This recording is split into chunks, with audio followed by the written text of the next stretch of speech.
BCCI अपना नया central contract release करने वाला है। वहां पर जो 3 खिलाड़ी हैं उनके नाम को लेकर माथापच्ची जारी है। देखिए सवाल ये है कि बीसीसीआई की जो A+ ग्रेड होता है वहां पर 3 ऐसे खिलाड़ी हमको देखने को मिले हैं जो कि तीनों फॉर्मेट खेलते हुए नजर आते हैं।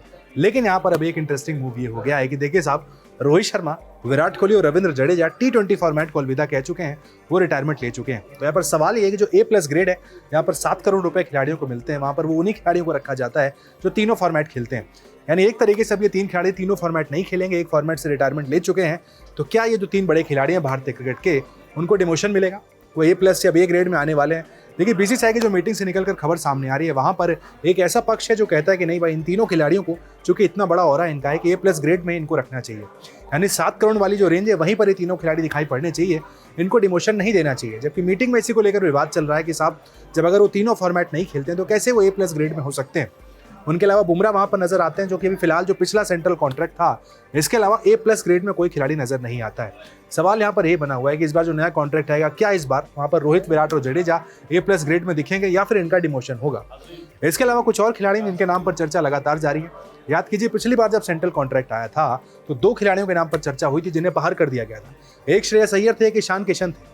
दोनों का परफॉर्मेंस दिन ब दिन बेहतर होता चला गया। जब से सेंट्रल कॉन्ट्रैक्ट होया, श्रेयस अय्यर ने तो IPL जीत लिया, सैयद मुश्ताक अली ट्रॉफी जीत ली, रणजी ट्रॉफी जीत ली और चैंपियंस ट्रॉफी टीम का भी हिस्सा रहे।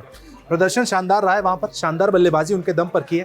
यानी श्रेयस अय्यर का तो एक तरीके से देखा जाए सेंट्रल कॉन्ट्रैक्ट में वापसी तय नजर आती है। उनके साथ ही ईशान किशन है, IPL में पहला मैच खेले, सेंचुरी उन्होंने भी लगा दी। इसके अलावा ईशान किशन के पिछले 1 साल के परफॉर्मेंस देखे तो बुची बाबू टूर्नामेंट में शतक नजर आता है, दिलीप ट्रॉफी में शतक नजर आता है, रणजी ट्रॉफी में शतक नजर आता है और IPL के पहले मैच में भी सनराइजर्स के लिए खेलते हुए शतक नजर आता है। यानी ईशान किशन का बल्ला भी शानदार तरीके से बोल रहा है।